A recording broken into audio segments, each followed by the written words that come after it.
Hello students, today we will study types of chemical reactions. I am teaching first chapter in series students and this is part 2. In your book, these all reactions are given: combination reaction, decomposition reaction, displacement, double displacement, oxidation reduction reaction. In this block we will study these three reactions and from next block we will start fourth point, double displacement. इन्हीं तीन में आ जाएगा students आपका exothermic reaction, endothermic reaction, thermal decomposition. So we will study them in detail. Let's start. First of all, combination reaction.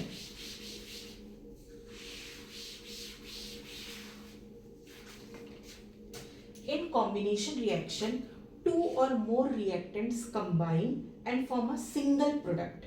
इसमें जो है single product ही बनना चाहिए. Let us see.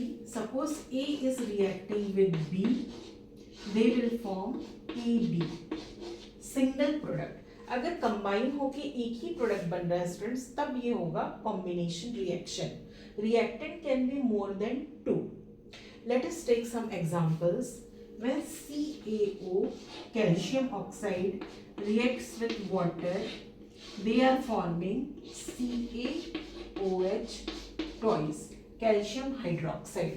देखिए यहाँ पे रिएक्टेंट दो हैं लेकिन प्रोडक्ट एक ही बन रहा है कंबाइन होके. That's why it is your combination reaction. Other examples of combination are burning of coal, C plus O2, it is forming CO2. इसको आप लिख लीजिए कोल. बर्निंग ऑफ कोल, ये देखिए दो रिएक्टेंट है लेकिन प्रोडक्ट एक ही है. In the same way formation of water, H2 plus O2 gives 2H2O. ये देखिए यहाँ पे ये हाइड्रोजन गैस ऑक्सीजन से रिएक्ट कर रहा है and it is forming water. Reactant दो है लेकिन प्रोडक्ट एक ही बनेगा, तब ये होगा आपका स्टूडेंट्स कॉम्बिनेशन रिएक्शन. तो ये देख लीजिए इसके examples. Here burning of coal and this is formation of water. Now this is very important reaction students. CaO plus H2O ये आपका एक्सपेरिमेंट की तरह दिया हुआ है बुक में and many questions related to this are important. So we will study it.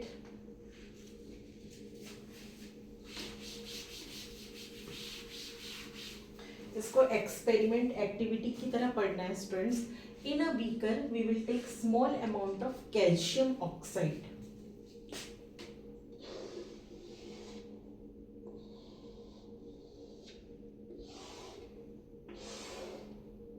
ये देखिए स्टूडेंट्स हमने बीकर में थोड़ा सा ये लिया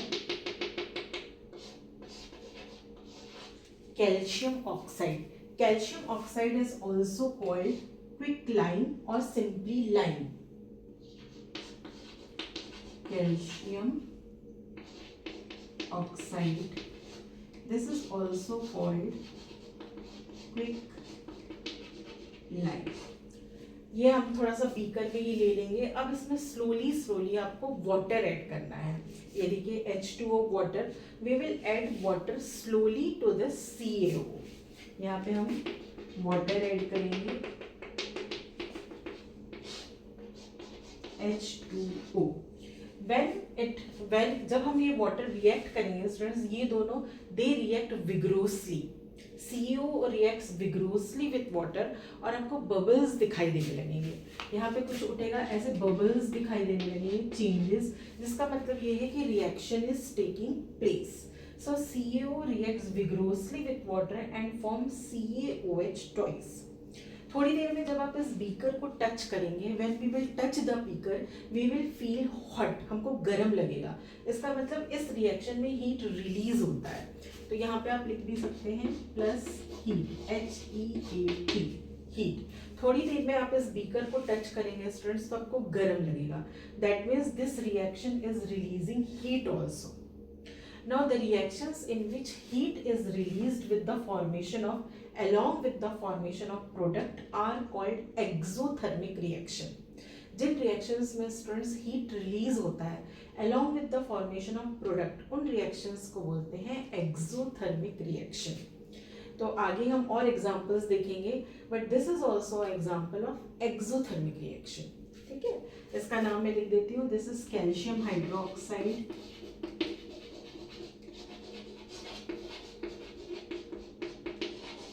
this is also called slaked lime. ये देखिए, ये सब आपको बिल्कुल पता होना चाहिए students, what is the formula of calcium oxide और what is the formula of quicklime, किसको स्लेक्ड लाइम बोलते हैं, इस तरह से। तो इस तरह से कोई भी क्वेश्चन पूछा जा सकता है, whether this reaction is endothermic reaction और एक्सोथर्मिक रिएक्शन। तो ये देख लीजिए आप। नाउ स्टूडेंट्स, अब जो वाइट वॉशिंग होती है घरों में, जो वाइट वॉशिंग होती है वॉल्स में, उसमें हम CaOH ट्वाइस ही लेते हैं, calcium hydroxide. Solution of calcium hydroxide is used for white washing. जब आप वाइट वॉशिंग करते हैं तो after 2 to 3 days it looks shiny. 2-3 दिन के बाद उसमें चमक आती है students, because it reacts with carbon dioxide present in the atmosphere and forms CaCO3। मैं भी आपको लिख के बताती हूँ। Solution of CaOH twice is used for white washing. ये देखिए CaOH ट्वाइस, यहाँ मैं एक्वस लिख देती हूँ इस तरह से। तो सॉल्यूशन ये यूज होता है, it reacts with carbon dioxide present in the atmosphere. जो नेचर में कार्बन डाइऑक्साइड है ये उसके साथ रिएक्ट करता है and it will form CaCO3, that is calcium carbonate and H2O, calcium carbonate. देखिए बैलेंस है कि नहीं reaction, CaCO3 and then H2O, this is balance reaction.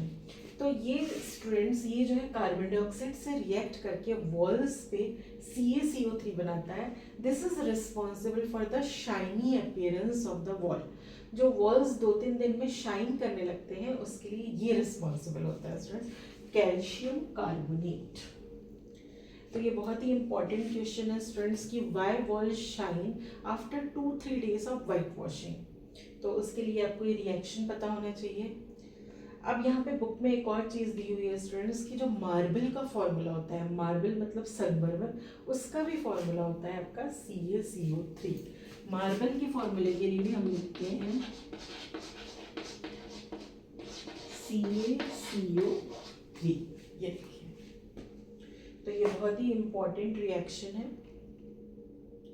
थोड़ा सा मैं रिपीट कर देते हैं students. When calcium oxide reacts with water, calcium oxide reacts with water vigorously and form calcium hydroxide, and large amount of heat is also released. That's why when we touch this beaker, after some time we will feel hot.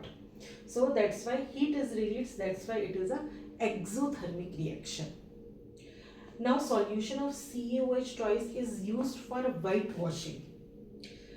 After white washing, after 2-3 days, walls shine because this CaOH twice reacts with carbon dioxide present in the atmosphere and forms CaCO3. This is responsible for the shiny walls, shiny surface. तो ये सारे points आप देख लीजिए students. यहाँ पे एक point आया है एक्सोथर्मिक रिएक्शन, तो मैं इसके कुछ और आपको एग्जांपल्स बताती हूँ। ये तो फर्स्ट एग्जांपल हो गया, किन रिएक्शन से हमें जो है एनर्जी मिलती है, हीट मिलता है या एनर्जी मिलती है। सी दिस,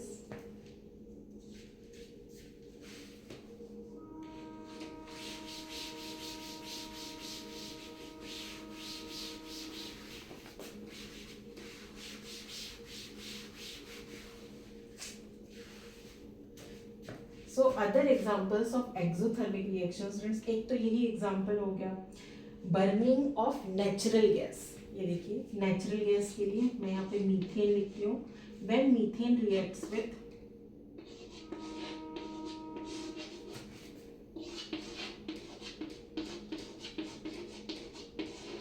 ये हो गया, बुक में इस तरह से लिखा है students, burning of natural gas. Natural gas के लिए मैंने लिखा है methane. When methane is burned, देखिए ये ऑक्सीजन के साथ रिएक्ट कर रहा है, कॉपी में स्टूडेंट्स हम बर्निंग को रिएक्शन विद ऑक्सीजन से शो करते हैं, क्योंकि बर्निंग तब तक नहीं हो सकती जब तक उसको ऑक्सीजन ना मिले। जैसे ही आप ऑक्सीजन सप्लाई बंद करेंगे बर्निंग स्टॉप हो जाएगी, इसलिए हम कॉपी में लिखते समय हम इसको रिएक्शन विद ऑक्सीजन से शो करते हैं। तो when methane is burned it is giving carbon dioxide, water and energy also. इससे भी आपको एनर्जी मिलेगी, ये एक एक्सोथर्मिक रिएक्शन है। So this is first example. Second example इस तरह से लिख लेते हैं अपन। Third example is respiration. Respiration. What is respiration, students? Respiration is different from breathing. Breathing means, breathing का मतलब होता है सिर्फ intake of oxygen and giving out of carbon dioxide. जो आप सांस लेते हैं ऑक्सीजन कार्बन डाइऑक्साइड, वो सिर्फ ब्रीदिंग होता है students. But with the help of that oxygen हमको फूड से एनर्जी मिलती है। जो भी हम फूड खाते हैं तो उससे वो फूड जो है कंबाइन होता है आपके ऑक्सीजन से and we get energy. This process is called respiration. तो ये दोनों डिफरेंट है, रेस्पिरेशन और ब्रीदिंग। रेस्पिरेशन से हमें एनर्जी मिल रही है, that's why it is a exothermic reaction. ये मैं ठीक से एक्सप्लेन करती हूँ स्टूडेंट्स। जब हम जो भी फूड खाते हैं, जैसे उसमें जो कार्बोहाइड्रेट होता है like in potatoes, rice, they break into smaller pieces like glucose, then that glucose combine with oxygen in the cells and gives energy. तो ये respiration होता है students, that's why it is a exothermic reaction. एक और बहुत बढ़िया example है formation of compost by the decomposition of vegetable matter. जो भी घर में सब्जी वगैरह का जो वेस्ट है या पेड़ पौधों के जो पत्ते होते हैं वो एक जगह हम इकट्ठा करते जाए तो it will convert into compost, वो खाद बन जाएगा, तो हमें एनर्जी मिल रही है। So it is also exothermic reaction.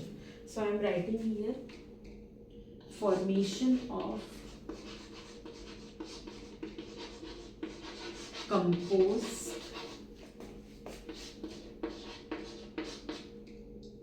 by decomposition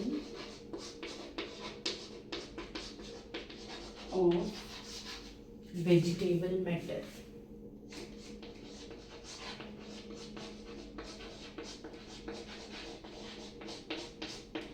ये हो गया स्टूडेंट्स। तो इतनी बातें आपको बिल्कुल पता होनी चाहिए आपके कॉम्बिनेशन रिएक्शन, फिर उसमें ये जो है आपका ये एक्सोथर्मिक रिएक्शन है। ये सारे एग्जांपल्स किसके हैं स्टूडेंट्स? एक्सोथर्मिक रिएक्शन के।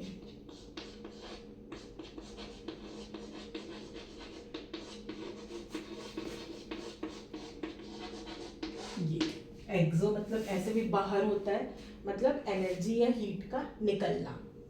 तो ये हो गया आपका exothermic reaction. Take it screenshot. Then we will study our next topic, that is your decomposition reaction.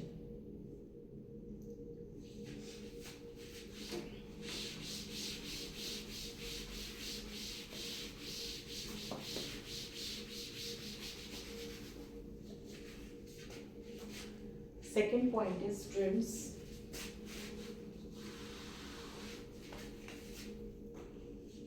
second point, decomposition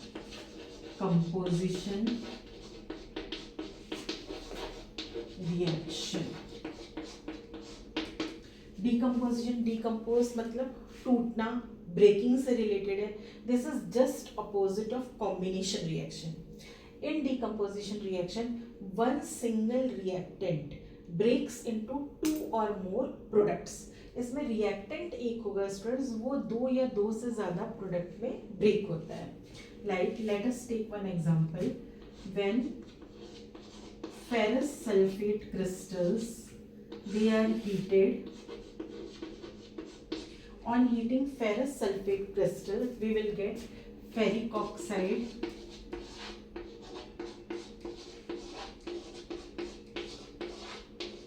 ये देखिए इस तरह से। ये FeSO4 को जब हम हीट करेंगे स्टूडेंट्स, फेरस सल्फेट, तो ये ब्रेक होगा आपका Fe2O3, this is ferric oxide, sulphur dioxide, sulphur trioxide. यहाँ पे देखिए ये जो रिएक्टेंट है वो सिंगल है, ये ब्रेक हो रहा है आपका मोर देन वन प्रोडक्ट से, तो तो इसको इसलिए इसको बोलते हैं decomposition reaction, when one reactant breaks into two or more product. यहाँ पे आप इसका नाम भी लिख सकते हैं students, this is ferrous sulphate, this is ferric oxide, this is in solid state, this is also solid, sulfur dioxide gas and sulfur trioxide also gas। Student state तब तक लिखना है, तब तक आप नहीं लिख सकते हैं जब तक उसकी नेसेसिटी ना हो, जब तक उसकी ज़रूरत ना हो। जहाँ उसको जो है स्टेट को स्टेट करना ज़रूरी है वहाँ पे आप लिख सकते हैं। हर जगह पे उसको लिखना ज़रूरी है जहाँ पे रिक्वायरमेंट हो। इस एक्सपेरिमेंट को अभी हम डिटेल में पढ़ेंगे। First of all let us see some more decomposition reaction. एक सेकेंड डिकम्पोजिशन रिएक्शन, एक और एग्जांपल देखिए students, that is CaCO3 calcium carbonate. अभी आपने लास्ट रिएक्शन में भी देखा, when it is on heating, when it is heated on heating CaCO3 it gives CaO plus CO2। ये देखिए CaO plus CO2, एक रिएक्टेंट ये दो प्रोडक्ट में टूट रहा है, डिकम्पोज हो रहा है, डिकम्पोजिशन रिएक्शन। ये रिएक्शन स्टूडेंट्स बहुत ही इंपॉर्टेंट है, ये बहुत सी फैक्ट्रीज में यूज होता है, इंडस्ट्रीज में ये यूज होता है, सीमेंट इंडस्ट्री में, cement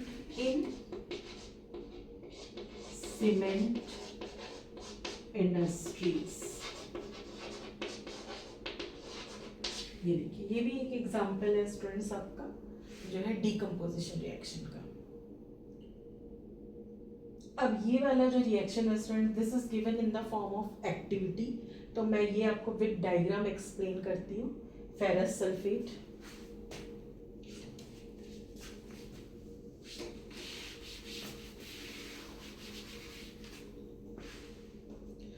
now take small amount of 2 gram or 3 gram ferrous sulfate crystals in a dry boiling test tube। इस तरह से आपको एक टेस्ट ट्यूब में थोड़ा सा फेरस सल्फेट लेना है, FeSO4.7H2O। ये देखिए एक्चुअल फॉर्मूला इसका होता है स्टूडेंट्स FeSO4.7H2O। ये जो 7H2O है इसको बोलते हैं वाटर ऑफ क्रिस्टलाइजेशन। जैसे कि आपका कॉपर सल्फेट का एक्चुअल फॉर्मूला है CuSO4.5H2O, तो ये इसका एक्चुअल फॉर्मूला है। तो आपको ड्राई बॉइलिंग टेस्ट ट्यूब में लेना है and then we will heat it with the help of spirit lamp और बर्नर इन लैब। लैब में जो है आपके बर्निंग के लिए स्पिरिट लैम्प होता है, बर्नर होता है, आजकल नॉर्मल जो घरों में LPG होता है वो लगा दिए होते हैं, तो हीटिंग की फैसिलिटी होती है लैब में। We will heat it with the help of burner और स्पिरिट लैम्प, ठीक है ना। ये हो गया अपन ने इस तरह से बर्नर ले लिया। आप हीट करोगे, फेरस सल्फेट का कलर होता है स्टूडेंट्स ग्रीन कलर का होता है, it is green in colour. Ferrous sulphate, this is green in colour. तो सबसे पहले आप देखेंगे स्टूडेंट्स इसका ग्रीन कलर जो है ऑन हीटिंग ये जो है फेड होते जा रहा है, its colour is coming towards white, धीरे धीरे ये वाइट होते जा रहा है स्टूडेंट, क्योंकि सबसे पहले जो है ये 7H2 ये जो है हीटिंग करने से आपका उड़ जाता है, एवोपरेट हो जाता है, जो वाटर ऑफ क्रिस्टलाइजेशन है। तो सबसे पहले ये ग्रीन कलर जो है वाइट में चेंज होता है, फिर आप उसको कंटिन्यूस हीट करते जाएंगे, after some time it becomes reddish brown, क्योंकि ये प्रोडक्ट उसमें बनता है फेरिक ऑक्साइड। इसका कलर होता है students reddish brown, this is your ferric oxide. इसका कलर होता है रेडिश ब्राउन, ठीक है ना। ये इस तरह से, तो इस तरह से आपको एक्सप्लेन करना है स्टूडेंट्स, ये पता होना चाहिए आपको एक्सपेरिमेंट कि take 2 or 3 grams of ferrous sulfate crystals in a dry boiling test tube, heat it with the help of burner. First of all its green color changes to white and on continuous heating it becomes reddish brown because of the formation of Fe2O3. This is your ferric oxide. जब आप इसको burn करते हैं students तो sulphur की smell आती है, क्योंकि इसमें सल्फर है, ये देखिए S है, because of the formation of SO2 and SO3 gases. तो इतनी चीज़ें आपको पता होनी चाहिए। देखिए इसमें डिकम्पोजिशन हो रहा है, एक से कई प्रोडक्ट बन रहे हैं। तो आप ये देख लीजिए students. Now one more this type of example is given students, same this type of example, that is heating of lead nitrate. So that is also important, मैं वो आपको explain करती हूँ। इनसे कुछ भी क्वेश्चन पूछा जा सकता है। What is the formula of ferric oxide or what is the formula of ferrous sulfate? So its actual formula is FeSO4.7H2O. Why it becomes white on heating? तो आपको बोलना होगा कि because it's water of crystallisation first of all evaporate by heating like this. तो एक और example लेते हैं स्टूडेंट्स।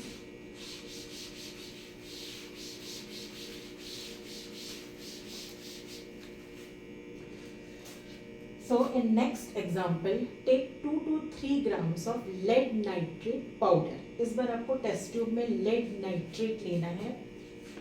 lead nitrate का फॉर्मूला है PbNO3 ट्वाइस, जिसको हम हीट करेंगे। ये देखिए, फिर से आपको एक टेस्ट ट्यूब लेना है, इसमें 2 to 3 grams powder of lead nitrate, that is PbNO3 twice। इसको हम हीट करेंगे with the help of burner। ये देखिए इस तरह से ऑन हीटिंग सबसे पहले आपको दिखेगा स्टूडेंट कि brown gases are evolving. Brown gas evolve होते हैं because of the formation of NO2 nitrogen dioxide. Actually it decomposes into 2PbO2 plus NO2 and O2। ये देखिए इस तरह से ये डिकम्पोज होगा। एक ही रिएक्टेंट है स्टूडेंट्स, ये जो है डिफरेंट प्रोडक्ट्स बना रहा है, that's why it is your decomposition reaction. तो जब आप इसको हीट करते हैं तो सबसे पहले जो है ब्राउन गैस इवॉल्व होती है, वो ब्राउन गैस होती है NO2 की। तो बिल्कुल ये क्वेश्चन पूछा जा सकता है कि ब्राउन गैस किसका है, why brown gas is evolving, because of the formation of NO2।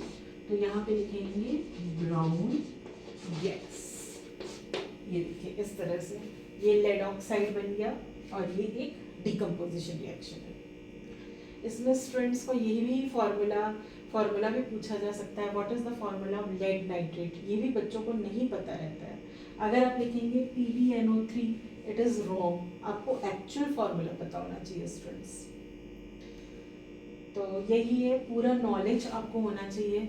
जो कहते हैं लॉजिकल क्वेश्चंस आते हैं, रीजनिंग क्वेश्चन, एक्चुअली वो यही छोटे छोटे क्वेश्चंस होते हैं कि why brown gas is evolved on heating lead nitrate, what is the formula of lead nitrate, like that, whether it is decomposition reaction or combination or displacement। तो आपको पता होना चाहिए ये decomposition reaction है। तो ये आप देख लीजिए स्टूडेंट्स।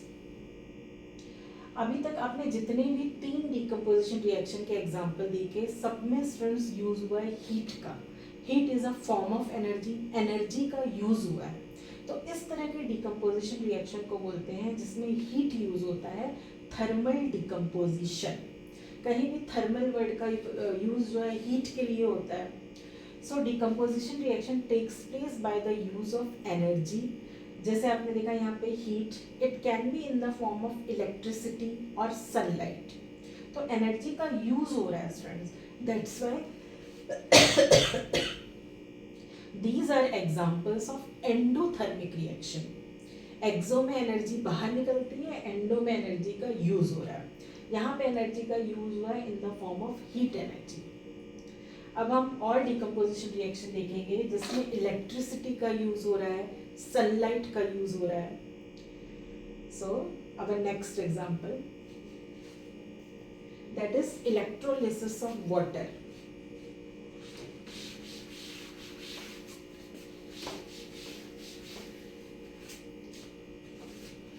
नेक्स्ट एग्जांपल डिकम्पोजिशन में हम लोग ले लेते हैं students, electrolysis of water H2O। Electrolysis means here breaking of H2O into hydrogen and oxygen gas takes place with the help of electricity. हम इलेक्ट्रिक करंट का यूज करेंगे स्टूडेंट्स। तो हमको वाटर को ब्रेक करना है H2 और O2 में। तो इसके लिए एक बहुत अच्छी सी एक्टिविटी दी हुई है स्टूडेंट्स, जिसमें बहुत से क्वेश्चंस बनते हैं। Take a plastic mug. First of all we will take इस तरह से ये हमने मग लिया है student, this is not a beaker. इस तरह से भी मैं बना देती हूँ। टेक अ प्लास्टिक मग,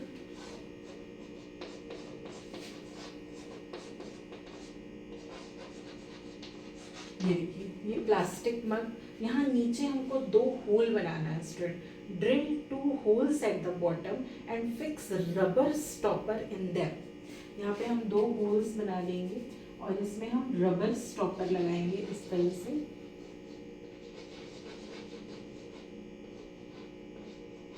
अब इन रबर स्टॉपर्स कहीं भी यूज किया जाता है किसी चीज को बंद करने के लिए स्टूडेंट्स। तो वुडन के भी आते हैं लैब में, रबर के भी आते हैं। तो इन होल्स को हम इस तरह से रबर स्टॉपर से बंद कर देंगे। इन रबर स्टॉपर में हम फिक्स करेंगे कार्बन इलेक्ट्रोड्स और ग्रेफाइट इलेक्ट्रोड्स। यहाँ पे हमें कार्बन रॉड या ग्रेफाइट रॉड इस तरह से फिक्स करना है स्टूडेंट्स। ये क्या है आपके कार्बन इलेक्ट्रोड्स। ये देखिए कार्बन इलेक्ट्रोड्स, ये हो गया, ये कार्बन के बने हुए हैं स्टूडेंट्स। अब इसमें क्या करना है, take 2 test tubes filled with water और उनको हम इनके ऊपर उल्टा रख देंगे। ठीक है, इसके पहले स्टूडेंट्स आप एक काम करिए, यहाँ पे पहले first of all fill this mug with water, fill this mug with water in the way that carbon electrode gets immersed in it। यहाँ पे आपको इतना वाटर लेना है स्टूडेंट्स कि कार्बन इलेक्ट्रोड्स उसमें डूब जाए, इमर्स हो जाए। एंड ऐड लिटिल, इस वाटर में थोड़ा सा हम डाइल्यूट सल्फ्यूरिक एसिड भी डालेंगे। डाइल्यूट सल्फ्यूरिक एसिड ये क्या है स्टूडेंट्स, आपका वाटर है H2 और बहुत small amount of dilute H2SO4। ये देखिए अभी तक देख लीजिए आप हमने क्या क्या किया है। Take a plastic mug, drill 2 holes, fix rubber stoppers in them and fix carbon electrodes in these rubber stoppers, carbon or graphite rods। Fill the mug with water like that, just that these electrodes gets immersed in water, वो उसमें डूब जाने चाहिए water में। In water add little amount of dilute H2SO4।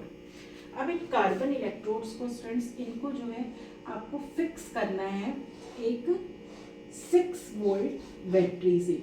एक हम battery से इनको कनेक्ट कर देंगे इन इलेक्ट्रोड्स को करंट लेने के लिए, so that we will get current. एक 6 वोल्ट बैटरी से इनको हम कनेक्ट कर देंगे। अब आप क्या कीजिए, take 2 test tube filled with water and invert it over this electrodes.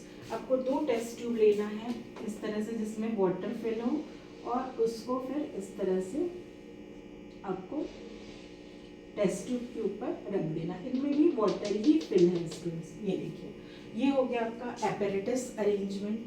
इस तरह से आप करेंगे। इसके बाद आप जो है अपना करंट को ऑन कर दीजिए, बैटरी को ऑन कर दीजिए। ऑन पासिंग इलेक्ट्रिक करंट, यहाँ है ना इलेक्ट्रोलिसिस, हम इलेक्ट्रिसिटी का यूज करेंगे। On passing electricity after some time what you will find कि ये जो level of water है टेस्ट ट्यूब में वो धीरे धीरे नीचे हो रहा है।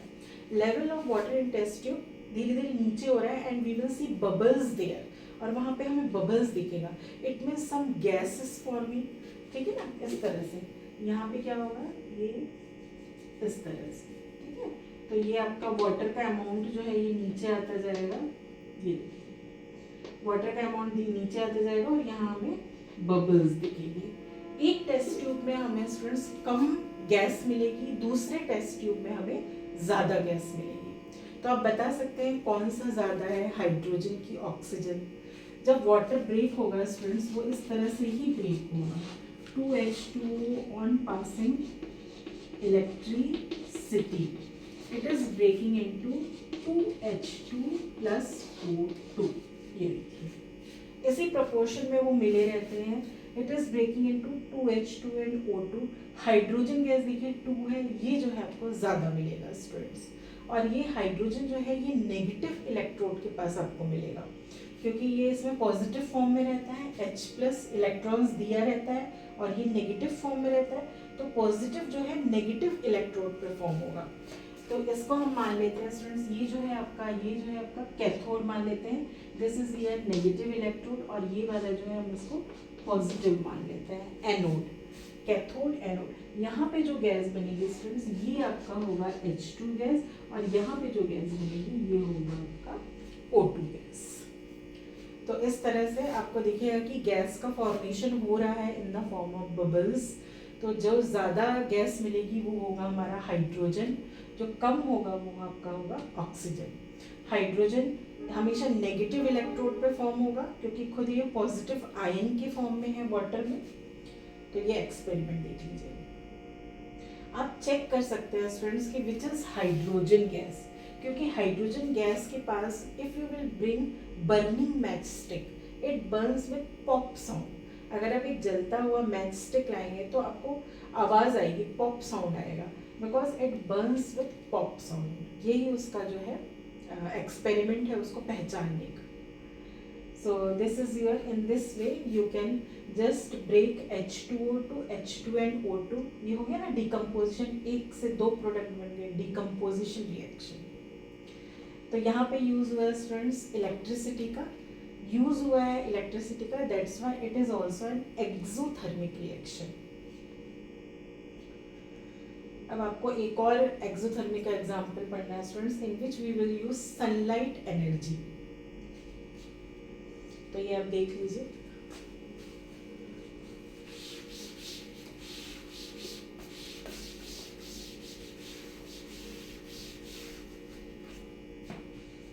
डिकम्पोजिशन रिएक्शन में स्टूडेंट्स थर्ड एग्जांपल हम लोग लेंगे, एक और एग्जांपल लेंगे जिसमें हम सनलाइट एनर्जी का यूज करेंगे।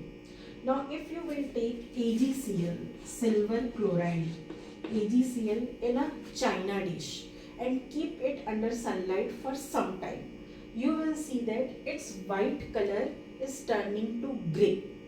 हम एक चाइना डिश में स्टूडेंट्स, ये देखिए मैं यहाँ पे ये थोड़ा सा ये चाइना डिश बना लेती हूँ।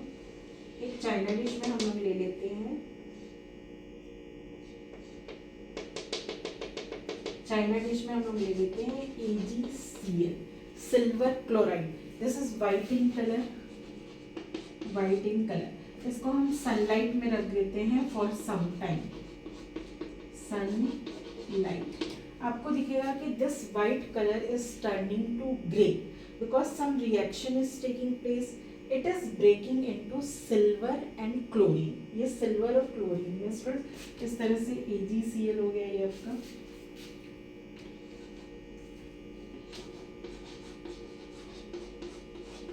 ये इस तरह से ब्रेक हो जाएगा Ag और Cl। तो ग्रे कलर जो है वो actually because of the formation of silver, this is your grey.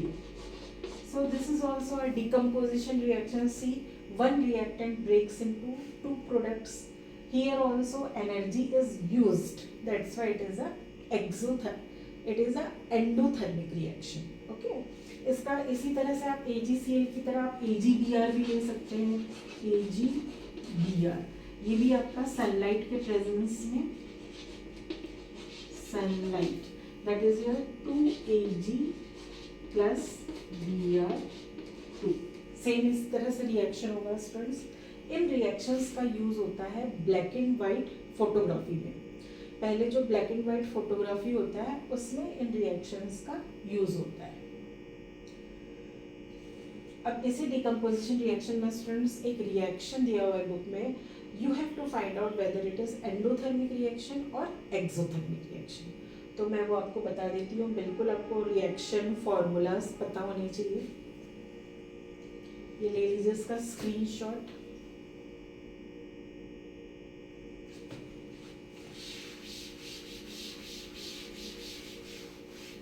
One reaction is given students, what happens when barium hydroxide reacts with ammonium chloride?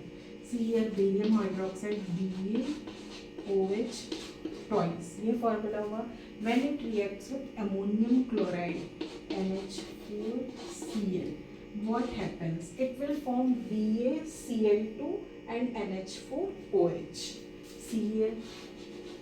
It will form BaCl2 plus NH4OH. यहाँ पे हम 2 लिख देते हैं to balance the reaction. देखिए क्या बना, that is your BaCl2 and ammonium hydroxide NH4OH. This is example of endothermic reaction students. इसमें एनर्जी का यूज होता है. जिस बीकर में आप इनको मिक्स करेंगे वो बहुत ही ठंडा हो जाएगा, freezing cold. That means it is using energy. That's why it is example of endothermic reaction. ये एंडोथर्मिक रिएक्शन है. ये बिल्कुल आप लिख लीजिए क्योंकि ये आपको बुक में बताया नहीं गया है ना. This is your barium hydroxide. Barium hydroxide.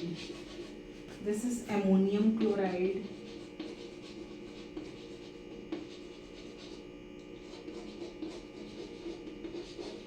This is barium chloride. This is ammonium hydroxide.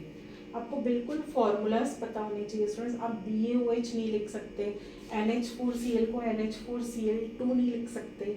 आपको स्टडी करते करते फॉर्मूला याद हो जाएगा. और ऐसे भी 9th क्लास में फॉर्मूला मेकिंग जो आपका दिया हुआ है, पर कैसे फॉर्मूला बनता है ये दिया हुआ है, आपको पता है. So this is example of endothermic reaction. जिस टेस्ट ट्यूब या बीकर में आप इनको मिक्स करेंगे वो एकदम फ्रीजिंग कोल्ड हो जाता है.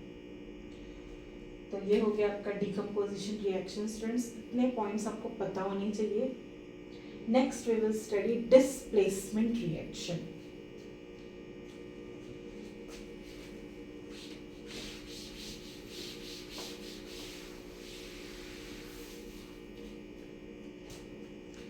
थर्ड रिएक्शन इज डिस्प्लेसमेंट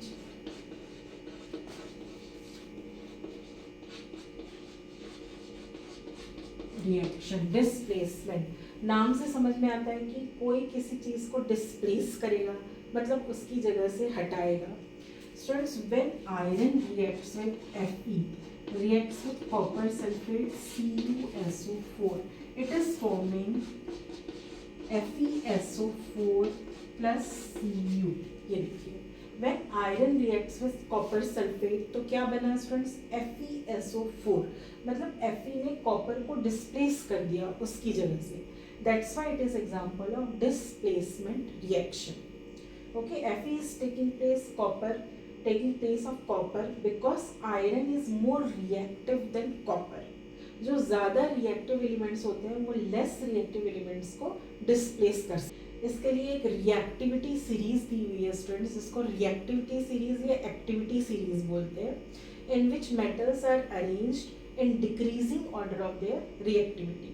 उस सीरीज में ऊपर जिनको रखा गया है ज़्यादा रिएक्टिव इस तरह से, तो उसके अकॉर्डिंग जो है आपका iron is more reactive than copper.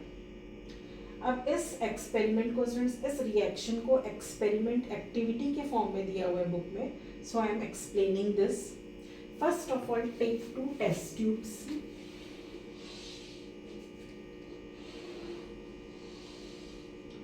First of all, take 2 test tubes. In this test tube, take about 10 ml. इसमें आप जो है 10 ml कॉपर सल्फेट सॉल्यूशन ले लीजिए, CuSO4. दोनों में 10 ml take copper sulphate solution. This is blue in colour, light blue in colour. Lab में generally students ये जितने भी सॉल्ट होते हैं, copper sulphate, ferrous sulphate, lead nitrate, सब पाउडर्ड फॉर्म में बॉक्स में रहते हैं, डब्बों में रहते हैं. हम उनको with the help of distilled water और वाटर सॉल्यूशन बनाते हैं. So take 10 ml copper sulphate solution in both test tube. Take 3 iron nails. आपको 3 आयरन नेल्स लेना है स्टूडेंट्स.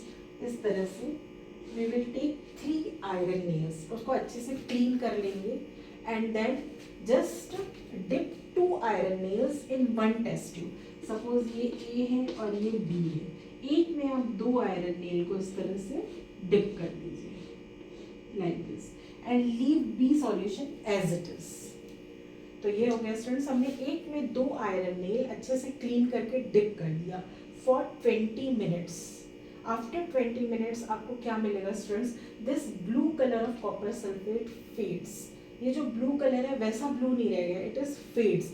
आप इससे कंपेयर करेंगे तो आपको ये फेड कलर मिलेगा, because reaction takes place between iron and copper sulphate. Now this is not copper sulphate, this becomes iron sulphate, that's why इसका कलर जो है वो फेड होने लगता है।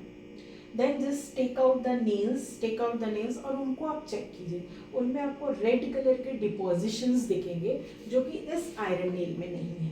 So that is because of the formation of copper here, है ना, reddish colour का डिपोजिशन दिखेगा उसमें।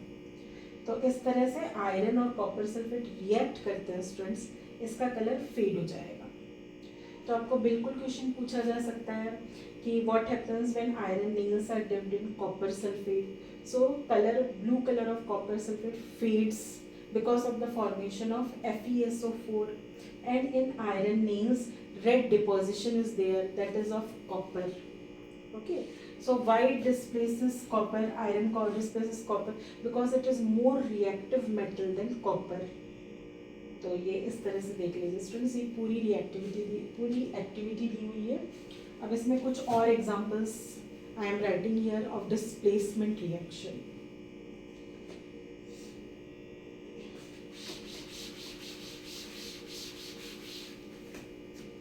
In the same way, zinc can also displace copper, Zn plus CuSO4। तब भी जो आपका रिएक्शन हो जाएगा ZnSO4 plus Cu। Zn takes place of copper because Zn is more reactive than copper. That's why it is forming ZnSO4। तो ये हो गया स्टूडेंट्स आपका displacement reaction. One more example is there, when lead Pb reacts with CuCl2, it is forming PbCl2 and Cu। ये देखिए Pb is taking place of Cu, that's why forming PbCl2। Pb ने copper को उसके place से displace कर दिया, इसलिए ये भी एक डिस्प्लेसमेंट रिएक्शन है। यहाँ पे लेड जो है कॉपर से ज़्यादा रिएक्टिव है। स्टूडेंट्स जो रिएक्टिविटी सीरीज है that is in second chapter, उसमें एक छोटा सा रिएक्टिविटी सीरीज बना हुआ है, तो उससे आपको पता चलता है which is more reactive and which is less reactive. Students in my vlogs you will get notes also and explanation also. Already I have uploaded first chapter notes. First chapter का जो है फुल चैप्टर नोट्स मैंने already मेरे blog में है, so you can go through my channel. Thank you.